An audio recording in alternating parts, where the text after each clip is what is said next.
Bonjour, nous sommes réunis aujourd'hui pour un module de formation intitulé « S'inscrire à Pôle emploi, vos droits et obligations ».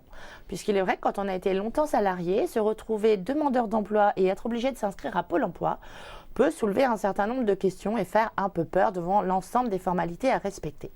Alors pour ce module, j'accueille Fidia Moussa, bonjour. Enchantée, bonjour. Alors vous êtes consultante en transition professionnelle. On va rentrer tout de suite dans le vif du sujet. Pourriez-vous nous dire quels sont les services que Pôle emploi propose aux demandeurs d'emploi?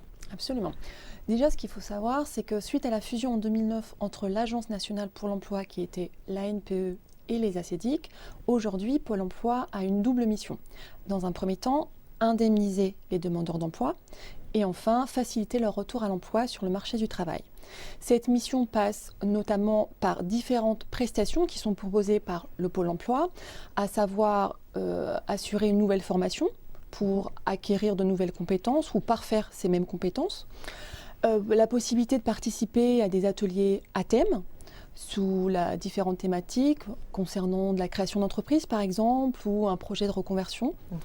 La possibilité également de rencontrer des professionnels, des consultants spécialisés, notamment des consultants en création d'entreprise lorsqu'on souhaite justement mettre en place un projet de création d'entreprise, ou encore bénéficier d'un bilan de compétences ou de différents outils qu'on met à la disposition des candidats, du type des guides par secteur d'activité ou encore des fiches métiers.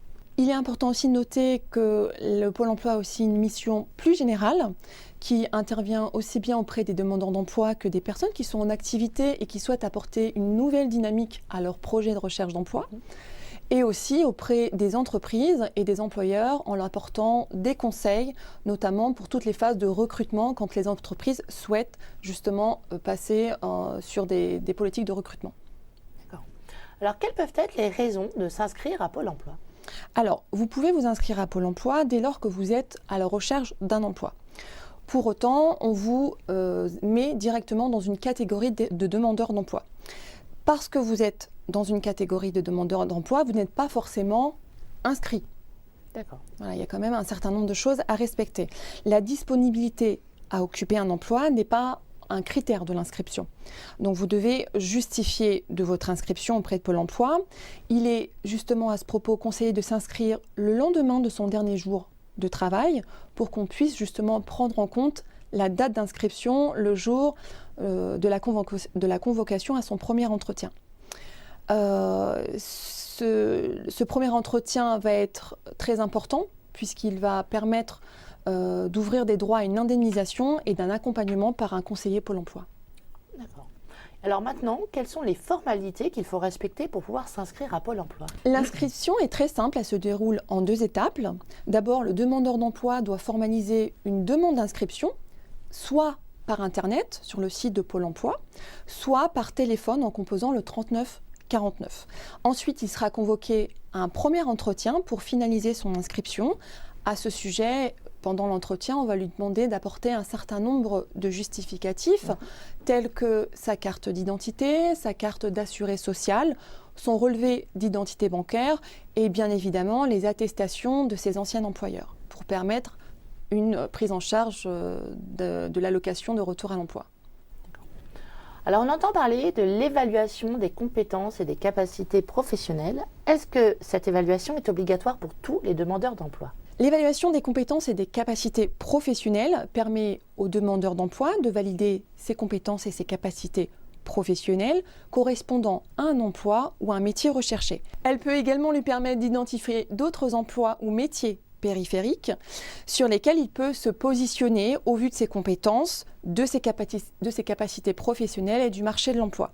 Cette prestation d'évaluation est accessible à tout demandeur d'emploi, pour autant elle n'est pas obligatoire. Le CCP est mis en œuvre par le conseiller Pôle emploi qui est en charge de l'accompagnement du candidat en fonction des besoins de chaque candidat. Ce dispositif est réalisé par un prestataire conventionné par Pôle emploi. Il se déroule en 3 phases, avec d'abord un entretien d'accueil, ensuite un entretien d'évaluation des compétences et enfin un entretien de restitution. La durée peut varier d'une demi-journée à une journée pleine. D'accord. Et si jamais le candidat sent un besoin de formation, comment peut-il faire pour en bénéficier via Pôle emploi ? La formation doit constituer une étape déterminante avant la reprise d'un emploi ou d'une reconversion. Le conseiller Pôle emploi est là en charge de son accompagnement et c'est à lui de juger la pertinence de la demande de formation. Il y a effectivement une possibilité de demander une aide individuelle de formation qui n'est pas automatique et qui est bien évidemment demandée par le conseiller Pôle emploi au vu du besoin du candidat. Concrètement, en matière d'accompagnement, quels sont les rôles des conseillers Pôle emploi ? Le principal rôle du conseiller Pôle emploi, c'est d'informer, de conseiller et d'orienter son demandeur d'emploi, ou en tout cas le demandeur d'emploi qu'on suit, dans le cadre de son projet de formation ou de son projet de recherche d'emploi. Le conseiller Pôle emploi doit aussi vérifier à ce que les entretiens soient bien réalisés et soient bien respectés au vu des lignes directrices choisies d'un commun accord entre le candidat et le conseiller Pôle emploi. Dans le cadre d'une recherche d'emploi cohérente, le conseiller Pôle emploi doit proposer au candidat qui l'accompagne un certain nombre d'offres d'emploi qui, bien évidemment, doivent correspondre aux qualifications et aux compétences du candidat. Le conseiller Pôle emploi a aussi une autre mission, celle d'informer et d'orienter notamment les entreprises ou les entrepreneurs qui demandent des conseils en matière d'emploi, en matière d'accompagnement de recherche et notamment sur tout ce qui concerne les phases de recrutement dans les entreprises. Alors, est-ce que les services qui sont proposés par les conseillers Pôle emploi sont identiques pour tous les demandeurs d'emploi ou est-ce qu'on peut avoir un accompagnement plus individualisé ? Chaque demandeur d'emploi bénéficie d'un accompagnement personnalisé tel que défini avec son conseiller Pôle emploi dans le cadre du projet personnalisé d'accès à l'emploi. Ce programme d'action accompagnera le candidat tout au long de son accompagnement et bien évidemment jusqu'à l'intégration ou la réintégration sur le marché du travail. Bien évidemment, les services ne sont pas les mêmes pour tous et dépendent du projet de chacun. Alors aujourd'hui, on a presque 5 millions de personnes qui sont demandeurs d'emploi, soit parce qu'ils travaillent seulement à temps partiel, soit parce qu'ils ne travaillent pas du tout. Est-ce qu'un candidat à la recherche d'un emploi doit tout miser sur Pôle emploi ou est-ce qu'il doit essayer de faire un certain nombre de démarches par lui-même aussi ? Alors, c'est vrai que Pôle emploi est là pour aider et accompagner les demandeurs d'emploi. Maintenant, Pôle emploi n'a pas le monopole du marché du travail en France. C'est pourquoi il existe d'autres canaux à mettre en place ou à pister, à cibler. C'est le cas notamment des cabinets de chasseurs de tête, le cas des agences d'intérim ou encore des annonces qui sont publiées dans la presse.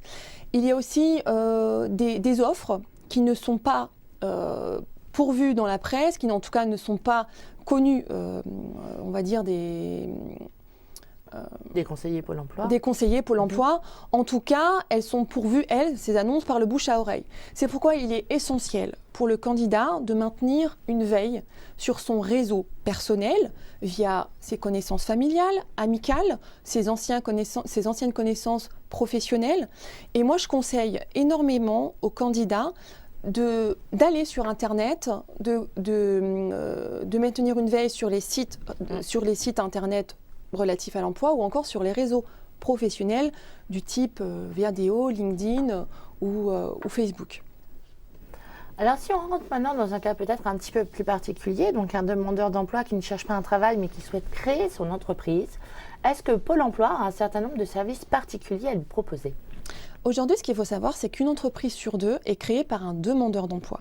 Avant même de penser à mettre en place un projet de création d'entreprise, il faut réfléchir. Donc souvent, le projet commence par une idée. Cette idée doit être mûrement réfléchie.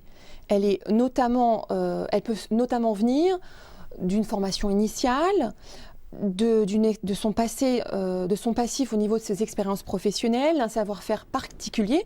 Donc on se pose la question à savoir, est-ce que je peux, moi, aujourd'hui, mettre en place un projet de création d'entreprise ? Dans tous les cas, le projet doit résulter d'une intuition mûrement réfléchie.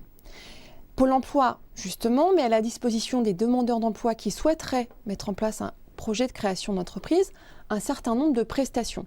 Ça passe notamment par la possibilité de participer à des ateliers à thème qui vous aideront, ou en tout cas qui aideront le candidat à se décider sur le projet, à savoir est-ce que je poursuis ce projet de création d'entreprise? Est-ce que pour l'instant, je me pose encore des interrogations, je ne me sens pas prêt, je reporte? Ou est-ce que tout simplement j'annule? Il est possible aussi de bénéficier d'un accompagnement spécifique en partenariat avec son conseiller Pôle emploi. On met en place un projet de création d'entreprise, on a des entretiens mensuels sur 3 mois où on travaille bien évidemment sur le projet de création d'entreprise. On commence à étudier les étapes d'un business plan, des offres du marché dans le domaine qui nous concerne, ce genre de choses. Une fois de plus, il est possible de bénéficier de l'expertise d'un consultant spécialisé en création d'entreprise en le demandant tout simplement à son conseiller Pôle emploi. Il est aussi possible, en tout cas Pôle emploi met à la disposition des candidats la possibilité d'utiliser, en tout cas de faire une évaluation en milieu de travail. C'est un peu l'équivalent d'un stage pratique. Donc le conseiller Pôle emploi met à la disposition du candidat une entreprise qui est bien évidemment en adéquation avec le poste visé ou en tout cas avec le projet de création d'entreprise, afin de permettre et de découvrir la réalité du métier. Donc c'est exercé directement en milieu pratique. Au niveau financier, qui est quand même une chose importante à prendre en considération, il existe plusieurs aides publiques. Les demandeurs d'emploi peuvent bénéficier d'exonérations de cotisations sociales pendant 1 an, voire plus selon le dispositif de l'ACRE, donc d'aide aux chômeurs, créateurs ou repreneurs d'entreprise. Ils peuvent aussi bénéficier de l'ARCE, c'est l'aide à la reprise et à la création d'entreprise. Ce dispositif permet d'obtenir 50% de vos allocations à la déclaration de votre début d'activité au centre des formalités des entreprises à laquelle vous dépendez.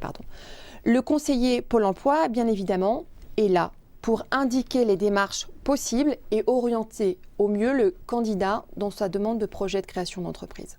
D'accord.